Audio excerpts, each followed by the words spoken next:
الحمد لله رب العالمين والصلاة والسلام على سيد المرسلين وخاتم النبيين سيدنا وحبيبنا محمد وعلى آله وصحبه أجمعين ومن تبعهم بإحسان إلى يوم الدين. با سلام و درود خدمت شما بینندگان عزیز. براتون آرزوی خیر و سعادت و خوشحالی و موفقیت روز افزون میکنم و امروز هم مهمان خانه های شما هستیم با برنامه دیگری از میزگرد هفته و برنامه که مختص مسائل مختلف و متنوعی است که هر بار به شکلی اون رو مطرح میکنیم. امروز درباره بخش دومی است که درباره حج صحبت میکنیم و احکام حج رو مورد بحث و بررسی قرار میدیم و معلوماتی که برای شما ضروری هست اون رو در خصوص این رکن مهم از اسلام بدانید. مهمان گرامی برنامه ما جناب شیخ محمد رسول هاشمی هستند. السلام علیکم. علیکم السلام. بسم الله الرحمن الرحیم. الحمد لله والصلاة والسلام علی سیدنا رسول الله و علی آله و اصحابه و من والاه. اما بعد، من خدمت شما آقای زهرابی و خدمت تمامی بینندگان شبکه جهانی شارجه عرض ادب و احترام دارم. بله. انشالله که خداوند توفیق بده بتونیم این رکن مهم رو خوب به مردم برسونیم. بسیار متشکرم. بحثی که خیلی مهمه در مورد همه عبادات بدونید همه عبادات یک ممنوعاتی داره. چیزای ممنوع درش انجام بدید. شما ممنوع مثلا وقتی که روزه هستید خوردن و آشامیدن و هم بستر شدن ممنوع هست. و در مورد نماز هم بعضی از اعمال ممنوع در وقتی که نماز دارید میخونید. و در مورد زکات همچنین و در مورد حج هم محظوراتی دارد. محظورات یعنی چیزهایی که ممنوع هستند. اگه بخوایم در مورد محظورات و ممنوعات حج بگیم شاید اون رو بشه به دو دسته تقسیم کرد. ممنوعات و محظوراتی که حج رو یا باطلش میکنند و یا کفاره داره و ممنوعات و محظوراتی که حج رو فاسد میکنند، اجرش رو از بین میبرند اما باطل نمیشود. بفرمایید. بسم الله الرحمن الرحیم. الحمد لله. چنانکه که شما فرمودید هر عبادتی یک ممنوعاتی و محظوراتی داره، از جمله این عبادات حج هست. انسان مسلمانی که نیت به حج میبندد و وارد احرام میشه، به مجرد اینکه نیت کرده وارد احرام شد، بعضی از اموری که قبل از ورود در احرام و نیت به حج براش آزاد بوده ممنوع میشه تا اینکه مراسم حج به پایان برسه. این محظورات عبارت است از اولا تراشیدن موی بدن، حالا چه سر باشه چه اعضای بدن، هر جا که مویی در بدن هست. اگر اشاره توضیح بیشتری در باب این که وارد احرام بشه یعنی چی؟ بله، یعنی نیت به حج ببندد.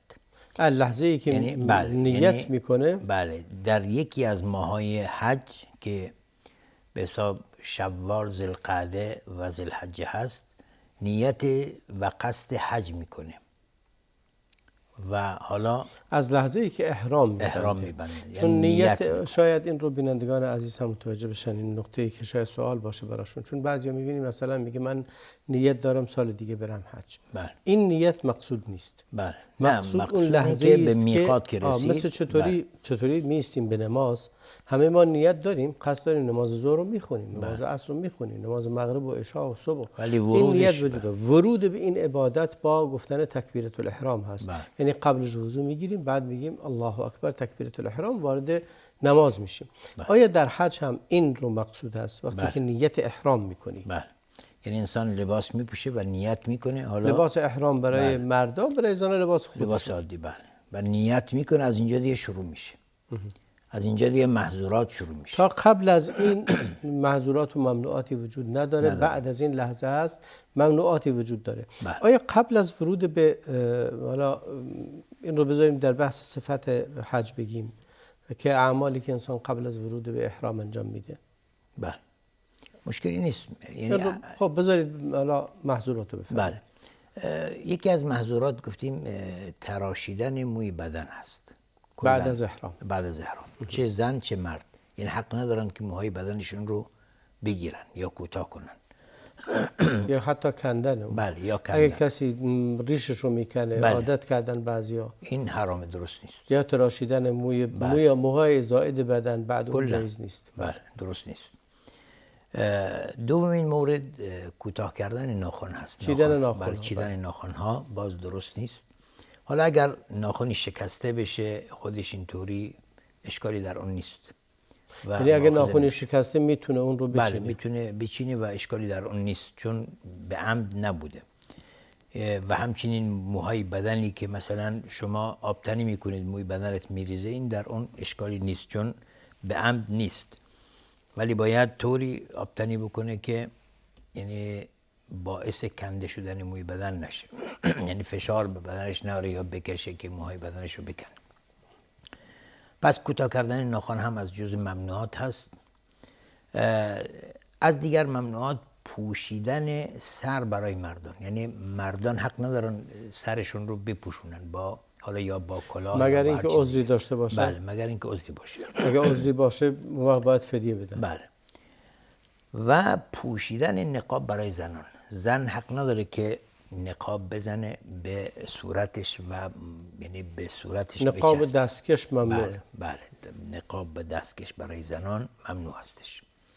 از دیگر ممنوعات پوشیدن لباسهای دوخته برای مردان، مثل لباسهای عادی که ما الان میپوشیم یا شلوار یا قمیص یا به قولن لباس عربی، اینها که دوخته هست برای مردان. مقصود از دوخته این هست که به قالب بدن باشه. به قالب بدن وگرنه اگرم از چیزی درست شده باشه حالا دوخت درش به کار نرفته باشه مشکلی باز هم مشکل هست. و مادامی که به قالب بدن یعنی دست آستین داره بعد دیگه اگر نه که دوختن همه دوخته است، ولی یعنی اینی که یعنی مثل لباسایی که الان درست به قالب بدن باشه یعنی بدن رو احاطه بکنه از همه طرف.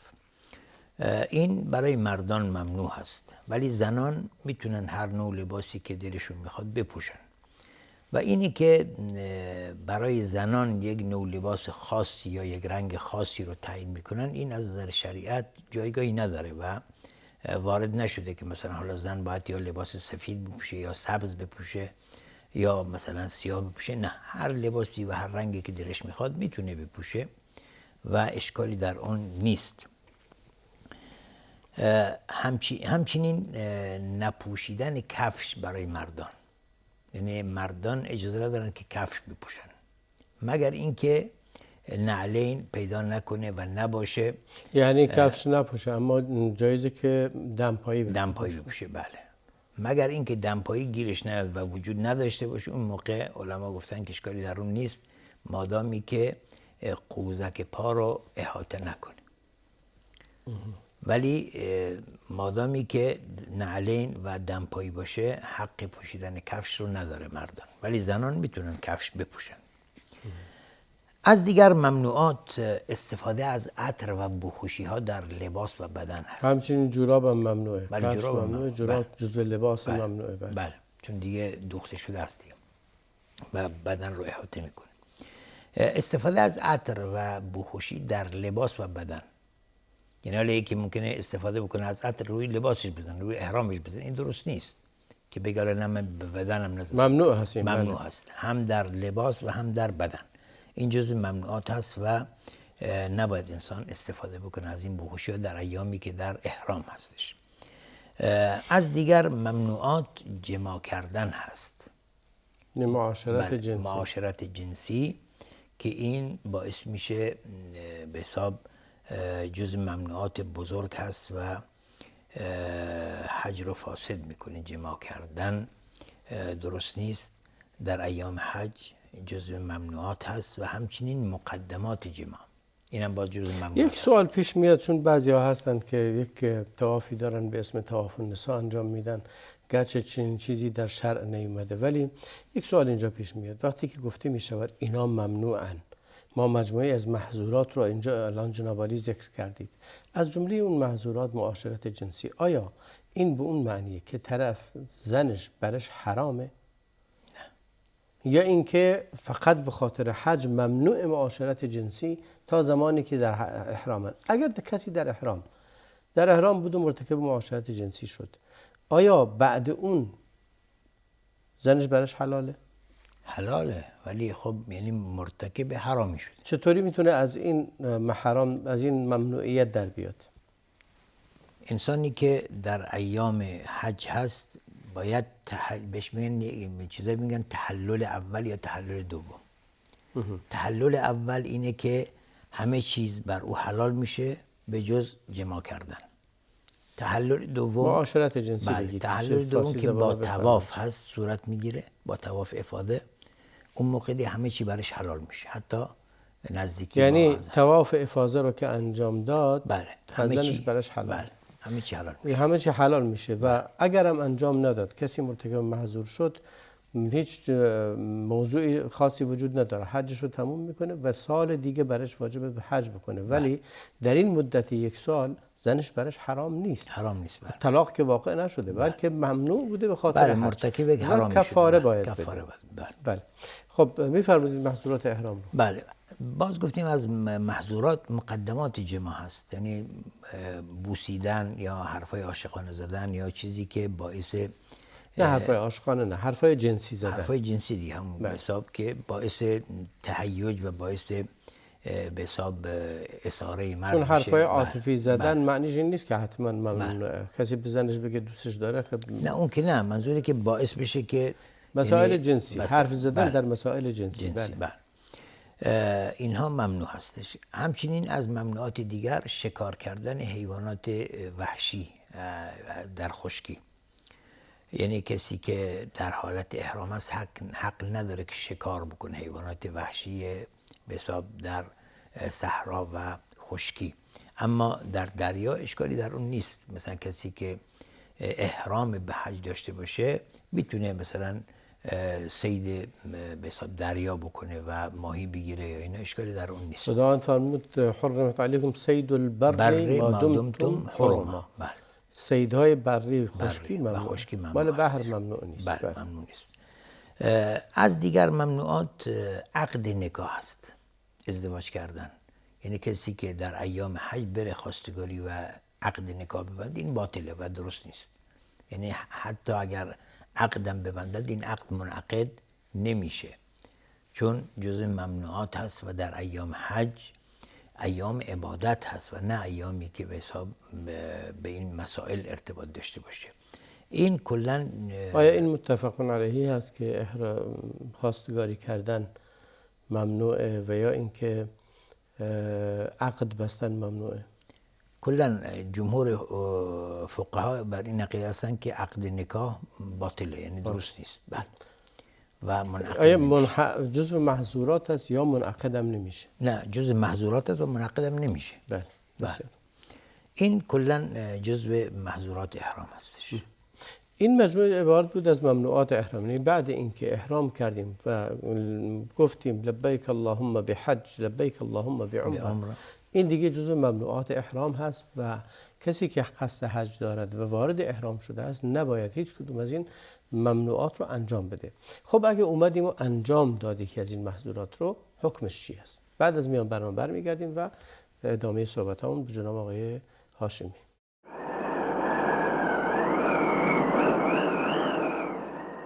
با سلامی دوباره خدمت شما بینندگان عزیز. قسمت اول صحبتمون امروز اختصاص یافت به ممنوعات احرام یا محظورات احرام. الان میخوایم ببینیم اگه کسی مرتکب یکی از این ممنوعات شد چیکار باید بکنه. جناب شیخ محمد رسول بحث محظورات رو، اگه کسی مرتکب یکی از این محظورات شد آیا راه حلی داره، آیا کفاره‌ای داره، آیا فدیه‌ای داره، آیا حجش باطل کلا یا باید چیکار بکنه؟ بله. کلا یک سری هست که ممنوعاتی که انجام بده حج رو باطل نمیکنه یا فاسد نمیکنه و کفاره انسان میده و این کفاره باعث میشه که اون محظوری که انجام داده از او ساقط بشه. و این محظورات مثل تراشیدن موی بدن یا کوتاه کردن ناخن یا پوشیدن سر برای مردان یا پوشیدن لباس، لباس اینها جزو به حساب کفاره میدیم یا فدیه میدیم. ما فدیه میدن و اما در جما کردن اجازه فرمود بریم فدیه چیه؟ بله. فرمودید که کسی که موی بدنش رو بگیره در حالت احرام، ناخوناش رو بچینه یا معطرات استفاده کنه یا لباس بپوشه، حالا دیگه لباس شامل همه میشه، اگه حتی کلاه سر خودش بذاره، کلاه یعنی بپوشه و جوراب بپوشه و کفش بپوشه شامل همه اینها میشه. بله. به اضافه اینکه اگر شکار کرد، آیا اینا همشون نه یکسان نیست. مثلا فدیه شکار اینها چی کردن، هست؟ حالا بله. شکار رو شکار بذاریم کنار. کردن، بله. فدیه فدیه مثلا تراشیدن موی بدن یا کوتاه کردن ناخن، اینها اگر کم باشه، یک عدد دو عدد باشه، اینها فدیه میده، یعنی مسکین رو غذا میده. ولی اگر زیادتر باشه باید خون بده. خون بده یعنی چیکار کنه؟ یعنی یک قربانی میده. بله، پس یعنی قربانی باید بده. بله. یه گوسفندی رو قربانی میده برای فقرای حرم. بله. این میشه فدیه تراشیدن مو، چیدن ناخن و پوشیدن لباس و استفاده کردن از معطرات. بله. اما اگر شکار باشه و این شکار باید معادل اون حساب میکنن. معادل اون رو شبیه اون رو در میان حیوانات اهلی که حلال گوشت در این دیگه علما یا اون فقها میان نگاه میکنن که چه حیوانی رو کشته. اگه کسی مثلا یک کبک بری رو شکار کرده، بله، معادلش میشه یک مرغ تقریبا. بله. اگر مثلا حالا گوزنی یا مثلا آهوی شکار کرد، به اندازه اون بعد مثلا گوسفندی یا این گونه چیز کرد. اگر بزرگتر باشه مثلا به اندازه یک گاو باشه، یعنی این یحکم به ذو عدل منکم، یعنی دو تا انسان‌های عادل میان و حکم میکنن به این که باید چگونه این کفاره پرداخت بشه. بله. یعنی آیا وقتی گفته میشه صید البر، آیا شامل حیوانات حرام گوشت هم میشود؟ مثلا کسی گربه‌ای رو بکشه، گربه وحشی. خب کلا یعنی کشتن حیوانات در حرم جایز نیست. حالا چه اون که جایز نیست، منظورم صید، آیا کفاره داره این مقابلش یا نداره؟ سوال اینجاست. کفاره باید به، چون ممنوع هست کشتن یعنی کلا حیوانات، مگر اون چیزی که شریعت در اون اجازه داده که انسان بکشه. اونم باز درش اختلاف هست که آیا در ایام احرام که هست یا اگر بکشد اشکالی در اون هست یا نیست. چون در حدیثی که اومده بعضی از حیوانات رو گفته، از جمله سگ هار و موش و مار و عقرب و اینا فرمود که یقتلن فی الحل والحرام. یعنی اینا چون موذی هستن اشکالی در اون نیست. اگر هم شخص در حالت احرام باشه اشکالی نیست. ممکنه مثلا حالا اگر شخص این کار انجام نده ممکنه باعث مرگش بشه. خودش نباید بره سراغ این کارا. اگه مثلا فرض کن ماری بهش حمله کرد در دفاع از خودش، در دفاع اشکالی در اون نیست. این نه اشکال نه، ولی نباید این که مشغول بشه به اینکه بره دنبال اینکه این حیوانات شکار کنه. بله میفهمید. این کلا جزء به حساب فدیه هایی است که باید بده. اما جماع و با دادن این فدیه ها گناه اون گناهی که به خاطر انجام این محظورات بوده ساقط میشه و حجش هم صحیحه. حتی اگر کسی این فدیه ها رو نداد، آیا حجش صحیحه؟ نه، حجش مشکل داره. باید حتما این فدیه را بده. یعنی فدیه را باید علما گفتن که باید بده و در حرم پرداخت بکنه و بده. یعنی در گردنش هست و در ذمتش هست، باید حتما این فدیه را بده. بله میفرمایید. بله. اما جماع کردن گفتیم معاشرت جنسی حج رو فاسد میکنه و شخص باید اعمال حج رو کامل انجام بده. حج رو فاسد میکنه یا باطل میکنه؟ خودی باطل از دیگه. باید بره و یک سال دیگه، سال آینده بیاد. خب باطله. بله. سال آینده بیاد و دوباره اعمال حج رو انجام بده. این از جمله به حساب تا زمانی که در احرام هست، از لحظه‌ای که نیت احرام کرد و خلاص لباس احرام پوشید تا لحظه‌ای که از احرام میاد بیرون، همه این چیزایی که فرمودید ممنوعه. اگر مرتکب اون دسته اول شد فدیه میده یا کفاره، و اگر مرتکب معاشرت جنسی شد، با همسرش معاشرت جنسی کرد، اون وقت حج اون سالش باطله. ولی باید ادامه بده تا آخر، باید تموم کنه و همراه با اون سال آینده بیاد و انجام بده. سال آینده باید بیاد انجام بده. به اضافه این آیه کفاره دیگه هم داره؟ کفاره دیگه نداره. همین. بله. این چون جرم سنگینی و این کفارش هست که تمام اعمال رو بعد انجام بده و سال آینده بیاد و دوباره دوباره حجش رو حج انجام بده. رو تکرار بکنه. بله. از چه زمانی از این ممنوعات میاد بیرون؟ بله. از ما دو نوع داریم، یکی بهش میگن تحلل اول و یکی تحلل دوم. تحلل اول با یکی از امور سگانه که تحلل کوچک و بله، تحلل کوچک بزرگ. و بزرگ. تحلل کوچک با زدن جمره یعنی در روز دهم، در روز دهم با وقتی که جمره عقبه رو رمی جمرات میکنه، سنگ زد. میزنه به اون جمره‌ای که وجود داره و عامیانه بهش میگن شیطان. شیطان بزرگ و یا تراشیدن موی سر یا قربانی کردن. یعنی یکی از اینا رو انجام یکی از این دو تا پس از این میشه امور رمی انجام میده. روز دهم ذوالحجه که با روز عید هست. بله. میاد رمی جمره میکنه، موی سرش رو میتونه بتراشه، قربانیش رو تقدیم کنه. بله. و دیگه یکی از این دو امور وقتی انجام داد، این تحلل اول صورت میگیره. از کدوم دو امور؟ یعنی تراشیدن موی سر یا قربانی کردن و این سه زدن امور. جمرات. بله. یکی از این دو امور انجام بده، اگه تحلل اول رمی صورت. جمرات رو انجام بده، بعدش یکی از این دوتای دیگر رو انجام بده، داد، این تحلل اول. بشن دوتا. بله. این تحلل اوله. میتونه که یعنی از لباس احرام میاد بیرون، همه چی براش آزاد بله. میشه جز جماع کردن و بجز معاشرت جنسی. بله. یک سوال اینجا پیش میاد، حالا قبل از این که بگیم که به چه چیزی از اون ممنوع بزرگ میاد بیرون، آیا این فقط خاص معاشرت جنسیه یا اگر کسی بر اثر فکر کردن بر روی مسائل جنسی یا بخواد کسی استمناء کنه، حالا گذشته از این که حرام اینها، آیا حکم جماع یا معاشرت جنسی رو میگیره؟ نه. مقدمات جماع خودش غیر است. چون اگر یکی باشه که جماع، حالا نه مقدمات جماع، کسی خود ارضایی میکنه، اصلا زن نداره. بله. بله. میگم خب اون جزو به حساب محرمات هست و جزو جماع حساب نمیشه. گناه هست. بله، گناه هست. گناه و کبیره هست. گناه بزرگ شده. چون در ایام حج این کارو میکنه و در نتیجه معاشرت جنسی فرق میکنه. اینه که انسان همخوابی بکنه با همسر خودش. بله.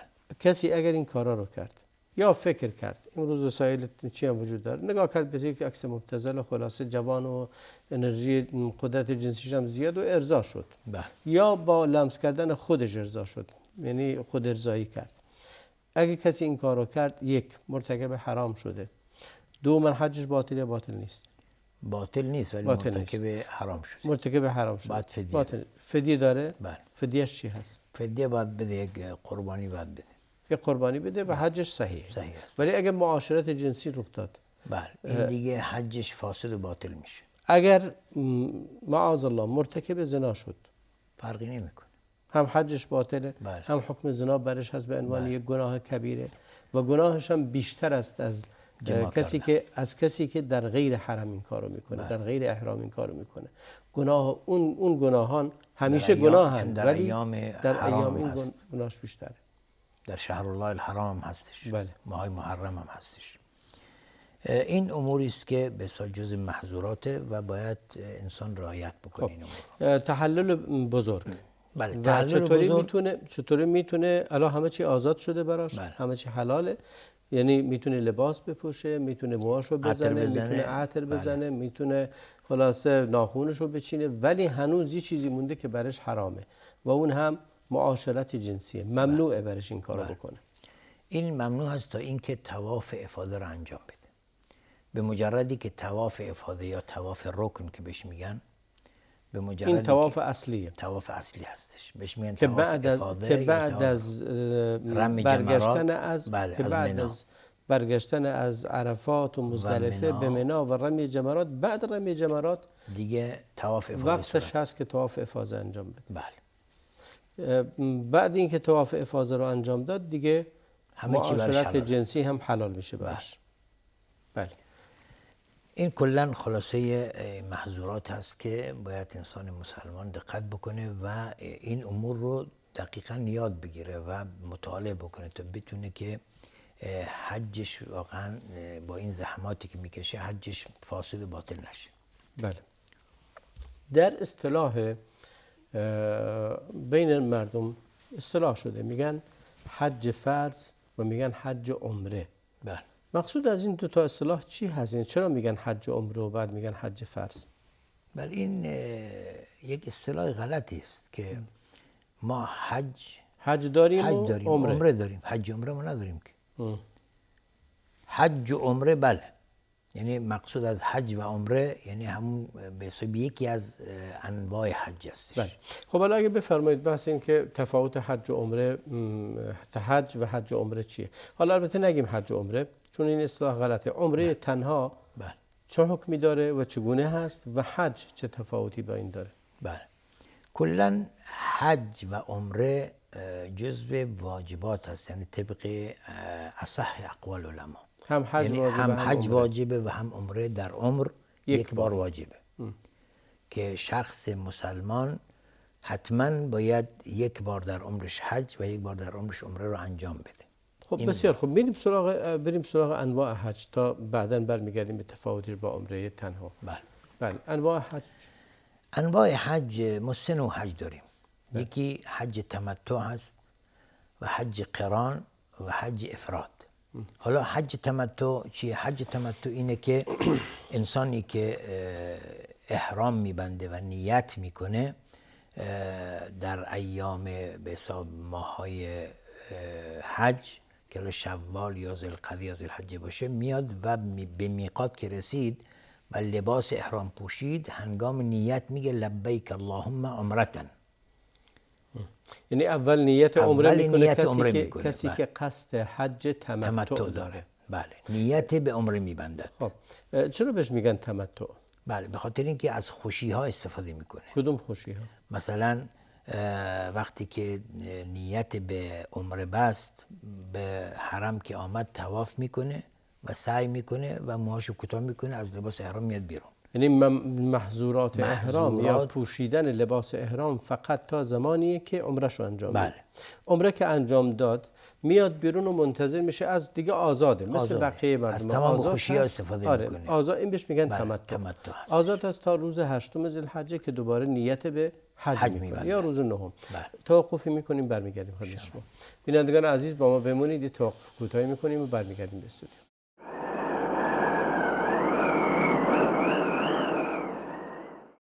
با سلامی دوباره خدمت شما بینندگان عزیز. بحث ما در مورد احکام حج بود و در 2 بخش صحبت اولمون پرداختیم به محظورات احرام و بعضی از مسائلی که مرتبط به این بود. انواع حج آخرین مبحثی بود که بحث کردیم با جناب شیخ هاشمی. انواع حج رو فرمودید 3 نوع هست. یکی حج تمتع، دیگری قرانه و سومی افراد. هر کدوم از اینها رو تعریف بفرمایید. بله. گفتین تمتع اینه که انسان اول نیت به عمره میبندد، میگه لبیک اللهم عمرتن. وقتی که به میقات رسید، مثلا رفته میقات ابیار علی و از اونجا لباس احرام میپوشه و نیت میگه لبیک اللهم عمرتن و حرکت میکنه به سوی حرم مکی و وارد حرم که شد طواف به حساب قدوم انجام میده که همون به حساب طواف عمره باشه. بله. طواف که انجام داد 7 بار به حساب 2 رکعت سنت احرام یا سنت طواف میخونه بعد از به حساب پشت مقام ابراهیم، هر جایی از حرم که امکانش بود، یعنی حالا لازم نیست که حتما پشت مقام ابراهیم باشه. بعد از اون به سوی صفا و مروه میره، 7 بار بین صفا و مروه سعی میکنه و بعد از اون موهاشو کوتاه میکنه و از احرام میاد بیرون. از احرام که اومد بیرون، تمام اموری که برش حرام بوده برش حلال میشه تا روز 8 که روز یا یوم ترویه بهش میگن، که از محل سکونت خودش دوباره احرام به حج میبندد و لباس احرام میپوشه و نیت میکنه و میگه لبیک اللهم حجا. این به حساب خلاصه حج تمتع است که این گونه انجام میده. اول عمره انجام میده، بعد روز 8 یا روز 9 نیت به حج میبندد. اما حج قران یعنی چنان که از اسمش پیداست، یعنی مقارن هست با هم دیگه، یعنی حج و عمره رو با هم نیت میکنه، میگه لبیک اللهم حجتا و عمرتن. حالا یا این که در هنگام میقات که رسید و لباس احرام پوشید نیت به حج و عمره میبندد، یا اینکه نیت عمره میکنه و قبل از طواف قدوم اونجا نیت به حج میبندد، یعنی داخل میکنه درش، یعنی حج رو. خب چگونه این رو انجام میده؟ خب تمام اعمال حج رو انجام میده، یعنی دیگه شخص از هنگامی که نیت به حج قران بست دیگه از احرام بیرون نمیاد تا روز دهم. یعنی چطوری انجام میده؟ الان گفتیم عمره، کسی که نیت به عمره کرد میره اول طواف میکنه، بعد سعی میکنه، بعد موهاشو کوتاه میکنه، این عمره است، تموم شد. اون کسی که قران کرده چیکار میکنه؟ بله، اون کسی قران کرده طواف قدوم میکنه. حالا اگر خواست آیا کسی که حج تمتع میکنه طواف قدوم نداره؟ طواف عمره است دیگه. طواف عمره هست. بله. بله.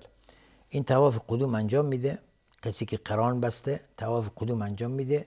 اگر خواست بین صفا و مروه سعی میکند و این سعیش براش کافیه برای به حساب سعی حجش. یعنی بعد از این که به منا رفت، بعد از اون به حساب یعنی در این وسط عرفه رفت. موهاشو کوتاه نمیکنه. حج اولا حج طواف قدوم انجام میده. بله. بعد سعی صفا و مروه میکنه. بعدم دیگه منتظر میشه تا روزی که بله، بره. بر حالت احرام خودش باقی میمونه و از از احرام بیرون نمیاد. بله. بله. تا اینکه روز هشتم به سوی منا میرن، روز نهم به سوی عرفه میرن، برمیگردن به مزدلفه، برمیگردن دوباره به منا. روز دهم بله اونجا هنگامی که به حساب جمره بزرگ رمی جمره عقبه میکنه و قربانی میکنه، موهای سرش کوتاه میکنه، از احرام اینجا میتونه بیاد بیرون. این عمره رو انجام داده، این رو انجام ده و منتظر میشه تا به حساب همه چی براش حلال میشه، جز طواف افاده وقتی کرد که دیگه همه چی براش حلال میشه. روز دهم که طواف افاده انجام داد دیگه چند روز دیگه، 2 روز دیگه مونده که برمیگرده به منا و در وقت خودش اون جمرات سگانه رو به ترتیب میزنه. و بعد دیگه این به حساب اعمال حج رو کامل، اعمال حج عمره رو کامل انجام داده. حالا اگر اینجا شخص هنگام که به حساب طواف قدوم سعی بین صفا و مروه کرده بود، دیگه احتیاجی بعد از طواف افاده دیگه نیازی به سعی کردن بین صفا و مروه دیگه نداره. بله. اون سعی به حساب براش حساب میشه. اون سعی به حساب واجب به حساب، یعنی رکن. بعد از طواف افاضه دیگه سعی نداره. سعی نداره دیگه. برای کسی که بعد از طواف قدوم سعی کرده باشه. اگر سعی نکرده باشه بعد از طواف افاضه سعی هم داره. بله. اونایی که حج تمتعن بعد از طواف افاضه سعی هم میکنن. سعی میکنن. اون سعی حج. سعی حج بله. اون مال عمره بوده اولی، الان سعی میکنن برای سعی حج. بله. بعد دوباره هم حلق و تقصیر هم دارن دوباره. بله. اونایی که طواف فرقی نمیکنه چون حج تمتع. بله. یعنی دو تا اعمال رو جداگانه انجام میشه. ولی در حج قران همه رو با هم یکی کردن. یکی رو کردن. اما حج افراد یا مفرد اینه که شخص فقط نیت یک عمل رو انجام میده و اون هم حج است. میگه لبیک اللهم حجا و فقط اعمال حج رو انجام میده. یعنی وقتی که به میقات رسید و نیت کرد به حج و گفت لبیک اللهم حجا، وارد حرم مکی که شد طواف قدوم میکنه. حالا خاص سعی بین صفا و مروه انجام میده و منتظر میشه، بر حالت احرام میمونه تا روز هشتم که دوباره از محل سکونتش به حساب حرکت میکنه. دیگه نیازی به نیت نیست چون قبلا نیت کرده، لبیک اللهم حجا گفته. بله. و به سوی منا میره. روز نهم به سوی مزدلفه به سوی عرفه میرن. عرفه وقوفی در عرفات که انجام داد، برمیگرده شب به مزدلفه و بعدش روز دهم میاد به منا و جمره بزرگ رو که زد و موی سرش کوتاه میکنه، قربانی میکنه، میتونه از احرام بیاد. تفاوتش با حج قران چیه؟ بله، حج قران 2 عمل در یک عمل انجام میشه، یعنی حج و عمره با هم انجام میده. اینجا فقط حج خالی است. خب همون اعمال رو انجام میده. همون اعمال رو انجام میده، فقط تفاوتش اینه که در حج قران باید قربانی بده، در حج افراد قربانی بر او لازم نیست. این فرق بین این 2 به حساب عمل هست که در حج تمتع قربانی لازمه و در حج قران هم قربانی لازمه، اما در حج افراد لازم نیست. کسی میتونه حج افراد رو در بذار آخرین لحظات، مثلا در روز نهم بیاد و طوافش رو انجام بده، بعد بره وقوف عرفات لحظاتی وقوف کنه بعد از غروب آفتاب، و بعدم بیاد مزدلفه و صبحش هم بیاد منا، بقیه اعمال رو روز دهم انجام بده و این گونه حجش تمومه، غیر از اینکه 2 روز دیگه مونده برای منا و رمی جمرات. بله. این گونه دیگه حجشون تموم حجش شد. تمومه. یعنی در وقت کمی میتونه، در 2 روز یا بله. 3 روز، در 3 روز همه رو میتونه جمع بله کنه. همینطور میشه انجام بده. یعنی حتی نهم و دهم و 11 و 12 4 روز. بله میتونه حتی شخص میتونه شب مثلا بیاد، مثلا روز نهم در شب بیاد به سوی عرفات و در عرفات توقف بکنه و قبل شب از دهم. بله شب دهم و قبل از طلوع آفتاب به حساب، یعنی قبل از طلوع آفتاب اگر برسه حجش درسته. یعنی قبل از طلوع آفتاب از عرفات بیاد بیرون، بله دیگه حجش درست. حجش درسته. یعنی به قول شما در عرض ممکن 1-2 روز اعمالش تقریبا 4 روز طول میکشه روز. با چیزش. بله 3 بله، روز. 3 روز 10 و طول 11 و 12 بله. 3 روز طول میکشه. 3 روز طول میکشه. این برای حج افراده. بله بسیار عالی، بسیار عالی. پس این گونه اعمال حج رو تموم کردیم و تموم شده. بله. بعضی از اعمال حج رو بی اجر میکنه یا فاسد میکنه. این اعمال چی هستن؟ خب بعضی چیزا هست که یعنی اولا وقوف در عرفات اگر صورت نگیره حج باطله. باطله. یعنی چون پیامبر صلی الله علیه و آله الحج و عرفه، یعنی حتما باید وقوف در عرفات صورت بگیره. یعنی اگه کسی احرام بسته اومده اونجا ولی رفته جای دیگه ایستاده، بله. حالا مثلا صحرای عرفات رو داریم و مرزی هم تعیین شده براش، بله. گفتن این حدود عرفات است. حالا کسی اومده خارج از حدود عرفات نشسته، بله این حجش درست نیست. یا قبل از اومده داخل عرفات ولی قبل از غروب آفتاب از عرفات اومده بیرون، خب اینجا یکی از واجبات رو ترک کرده، باید قربانی بده. در این مورد قربانی بده، حجش درسته؟ درسته بله. ولی اگر در حدود عرفات ننشسته باشه بله این حجش باطله. باطله. بله. یا کسی نرسه به عرفات، بله حجش باطل. یعنی حتما باید در عرفات وقوف بکنه، ولی ماندن از زوال آفتاب تا غروب آفتاب جزو واجبات است. ولی اگر لحظه ای وقوف بکنه در عرفات حجش اونایی که حج افراد انجام میدن مثلا نصف شب میان بعد زوال نیومدن، اونام آیا ترک واجب کردند؟ نه اون درش اشکالی نیست. چون پیامبر صلی الحج و عرفه، چون رسیده، تازه رسیده. بله. و در حدیث ما داریم که کسی که قبل از طلوع فجر برسه حجش درسته. درست. پس این خیلی مهمه که حج فقط در عرفات خلاصه میشه، یعنی رکن اساسی و مهم. اگه کسی وقوف در عرفات رو نداشته باشه حجش باطل هستش. بله. چیکار باید بکنه؟ باید سال آینده بیاد و دوباره برش فرضه که سال بعد بیاد و حجش رو دوباره انجام بده. الان که وقوف عرفه نداشته آیا بقیه اعمال رو تکمیل کنه؟ باید تکمیل بکنه. بله. چون اومده خارج عرفه ایستاده. بله. یا دیر رسیده، اصلا نرسیده به عرفات. کلا باید تمام اعمال رو انجام بده. میرسه اونجا بعد طلوع آفتاب میرسه. بله. در نتیجه باید ادامه بده، اعمال رو تکمیل میکنه ولی حجم برش واجب سال دیگه بیاد حج. بله. بسیار این خیلی مهمه که باید دقت کردنه. به خاطر همین ما میگیم که باید در انتخاب کاروان انسان دقت بکنه. خیلی از کاروان هستن ممکنه یعنی قول شما در خارج از حدود عرفات یعنی بشینه، ولی حالا الحمدلله امروزه دیگه تعیین شده، مشخص شده. بله. نه دولت سعودی دیگه این کارها رو ممنوع کرده و برای افراد و کاروانها اماکن خاصی رو که در حدود عرفات است تعیین کرده و اجازه هم نمیده. کسی هم غیر قانونی رفت، یعنی رفت روی کوه ها، از مسیر کوه ها اومد و رفت اونجا ایستاد، اگر در حدود عرفات نباشه حجش درست باید حتما در صحرای عرفات واقع بشه و اون صحرای عرفات مرز و حدودش هم مشخص. میایم روی بعضی از آدابی که قبل از احرام، حالا ما اون رو اشاره نکردیم در ابتدا. قبل از اینکه احرام رو ببنده کسی چه آدابی رو باید انجام بده، چه سنت هایی برش هست؟ بله.